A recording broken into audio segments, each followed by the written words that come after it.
Weaponeer here, and this time we're going to be covering another holster review. As before, we went ahead and we did a, I think this was going to be our fifth FrontLine holster review, and all covering the 1911, which is right here. This right here is a 1911 holster. This is the KNG914 from FrontLine. I picked this up from Zahal.org, and I pick up a lot of my gear from Zahal.org. I'll cover that later. But this right here is a thumb brake holster. If it's a 1911, if you haven't been following my prior videos, I go ahead and I review the 1911 holster for a reason. Number one, everybody knows what a 1911 looks like. If I was to go ahead and pull out a SIG or something like that, there'd be quite a few people that have no idea what that looks like, and so they don't have any reference. But if I go ahead and pull out 1911, everybody knows what a 1911 looks like, and they basically get a really good idea of the dimensions of the holster and its features and things like that. So that's why I'm using the 1911. Now, as I said, I've covered a number of FrontLine holsters in the past, and all these holsters have been fantastic, but I wanted to pretty much save the best for the last. This has been a fantastic holster, and I test all my gear out extensively, and this is the one that, while I love leather, I really do, especially a lot of the FrontLine leather holsters that I reviewed earlier, and well, I really took a liking to this holster because this right here is actually a hybrid holster. This is part Kydex, and it's part nylon, a molded nylon, which is a little bit different, and it also has leather on it and has ABS on it, so this is a really good hybrid holster. It takes all the best of the single components, puts them together into the best possible holster, and they really did a fantastic job on us. And this right here is a lower ride holster. It's just a bit lower, otherwise typically you would have this holster sitting up a little bit higher. This is the low ride, sits a bit lower, and I'm wearing a tactical belt, so this is probably about a 2-inch belt, and so the holster is easy to go ahead and hit. So the pistol is easy to grab within the holster with any type of drawing that you do from a holster, I should say. Make sure that your index finger is straight, basically off the holster, unless you have the type of holster that releases there. Keep that in mind. There's been more than a few accidents where people are getting used to releasing, and then if you come across the holster that doesn't release, from there, could be an issue, because basically you're building muscle memory.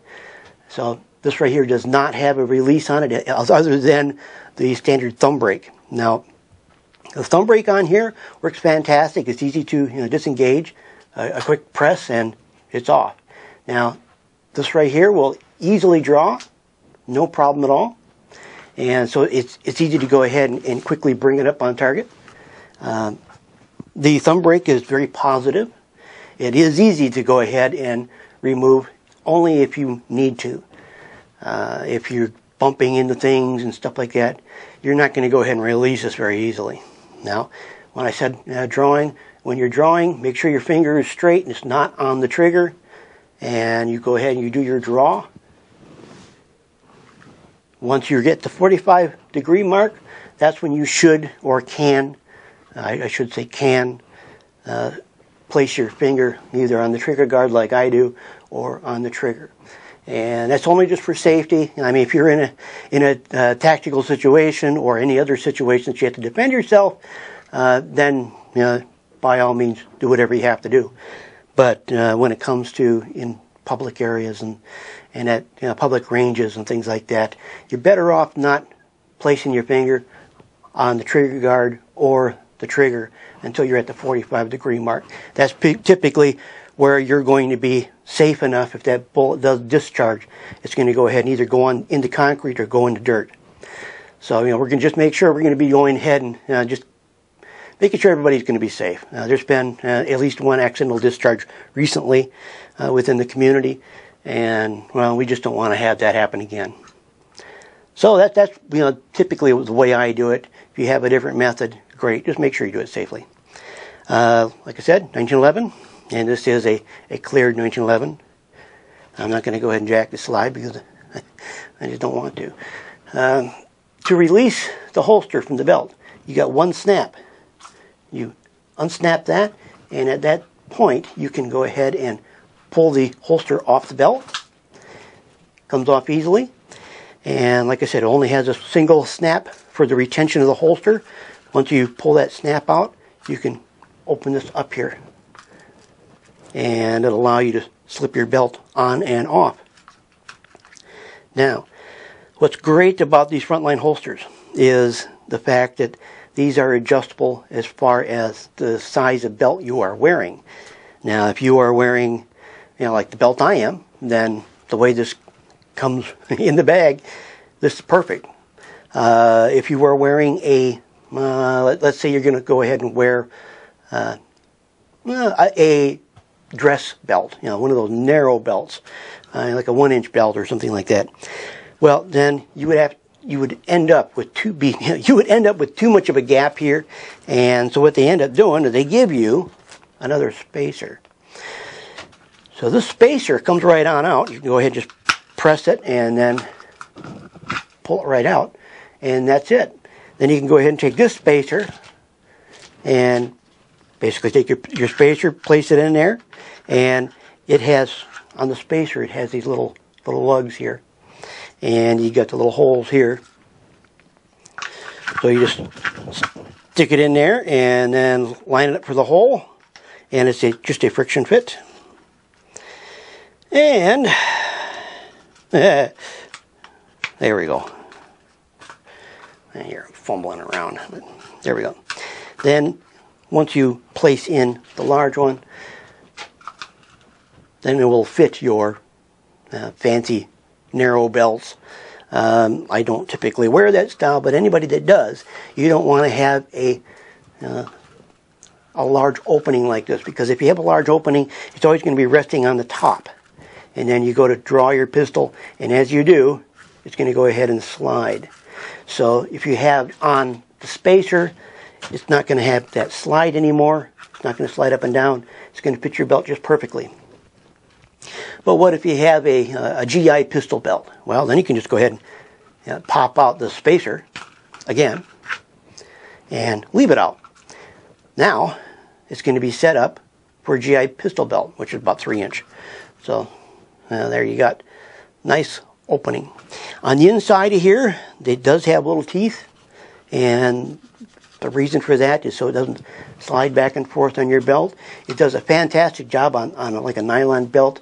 It also works great on a leather belt without tearing up the belts either. So this right here has 2 screws in the top to for your belt retention.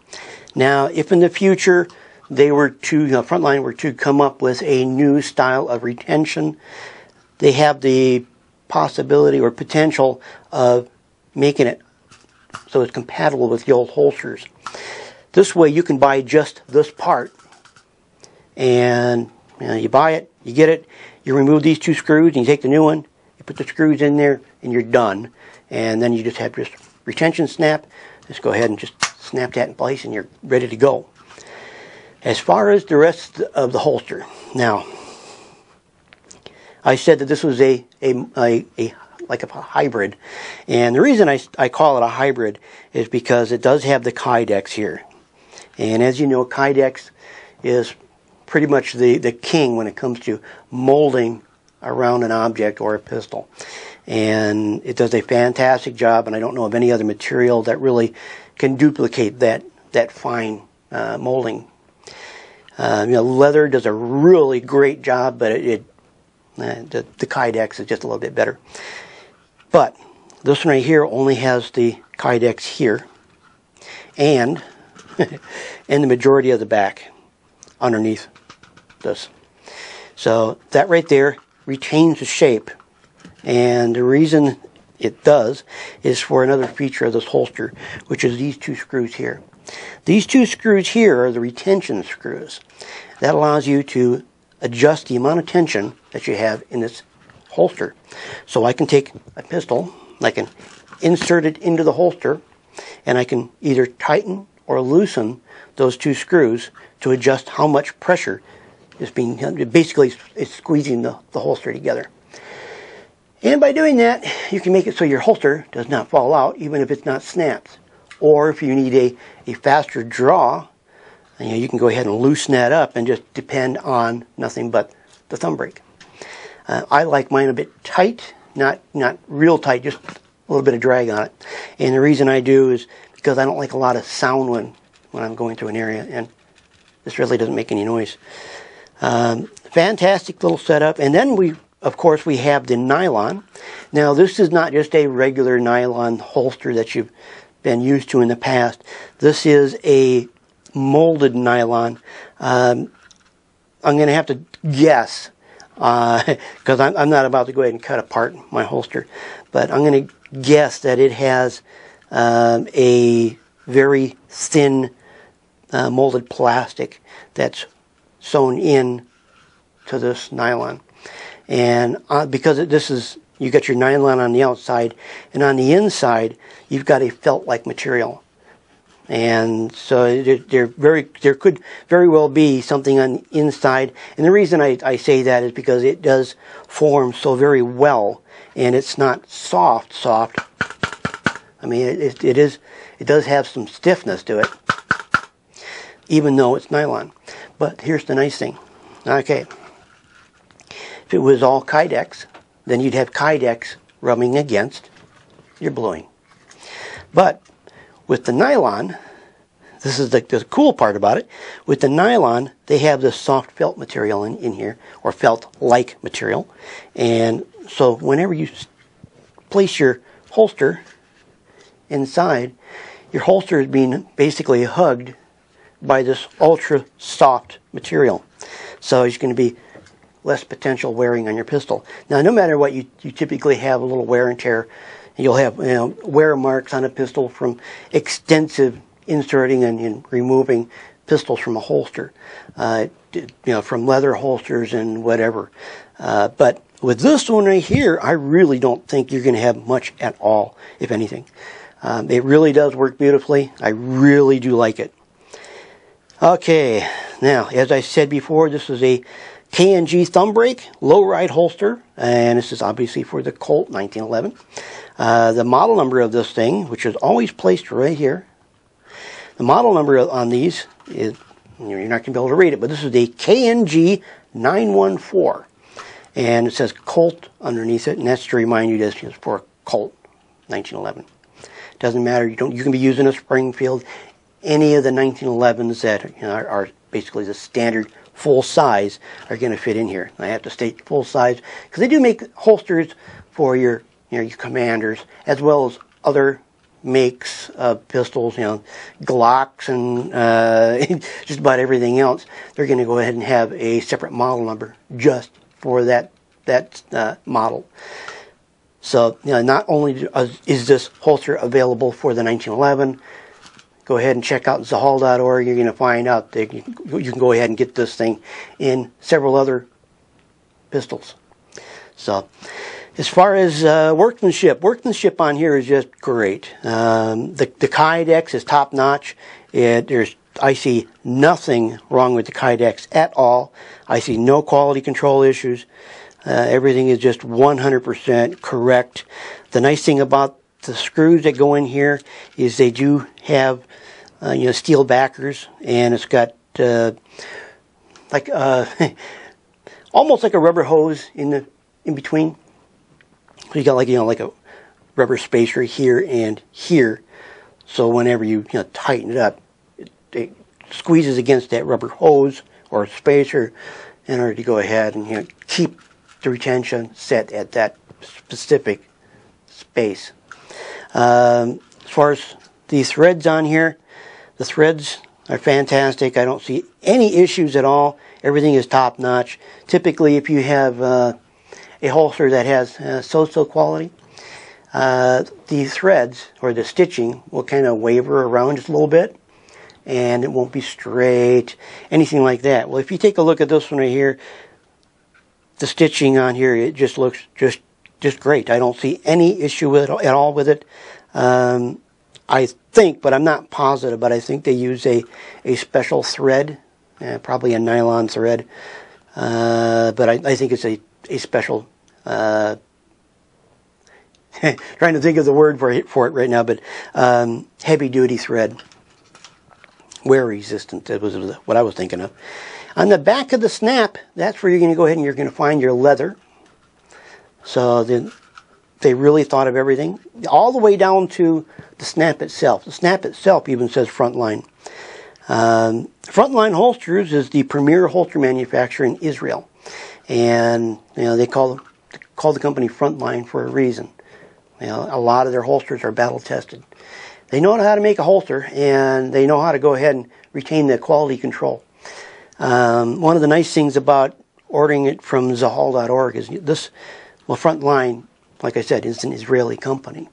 Most of the companies that you're used to dealing with, or products that you're used to dealing with, a lot of them come from Israel. FAB and stuff like that. They're all basically products of Israel or designs of Israel.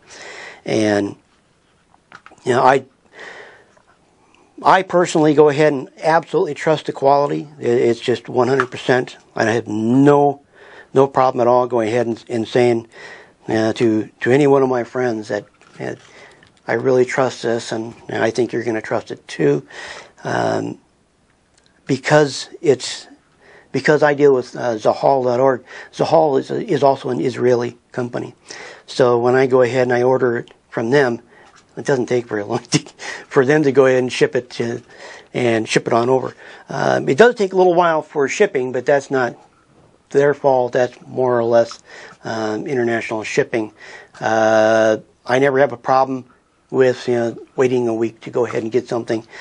There's been so many cases where I've ordered something from like India, and I've gotten my product from India faster than I've received it from California. So it's not that big of a delay, but if you are delayed, you're going to be delayed, but you're going to be happy when you get it. And the best thing about it is everything I've ever ordered from Zahal.org has been free shipping, which really helps me out, because in this kind of a budget, I can't afford a lot of things. And if I'm able to go ahead and get a little break every now and then on cost, like free shipping, then that's a big deal for me. The other thing is another reason why I like it, why I like dealing with Zahal.org, is because I'm able to go ahead and order from them, and I don't have to pay any state tax or federal tax or anything like that. Basically, it's tax-free and free shipping. So go ahead and feel free to check out Zahal.org, ZAHAL.org, and check out this holster here. I think you're going to really like this. Whether you have a 1911 or you have another model, just make sure you buy the right model. If you have a Glock, don't buy the KNG914. But they'll have a different model number for your pistol. Overall, very impressed. Really like it, and you'll probably go ahead and see this on my side in a lot of different videos. Which is the reason why I go ahead and recommend it. I use it myself. If you have any comments or questions, feel free to leave them below. I'll try to go ahead and answer them the best of my ability. Don't forget to subscribe to my channel. Otherwise, you're not going to find out other reviews like this. And I got a ton of them coming. And finally, don't forget to rate my videos. It's the only way I really know if I'm doing a good job. So, I'm Weaponeer, and I'll catch you in the next one.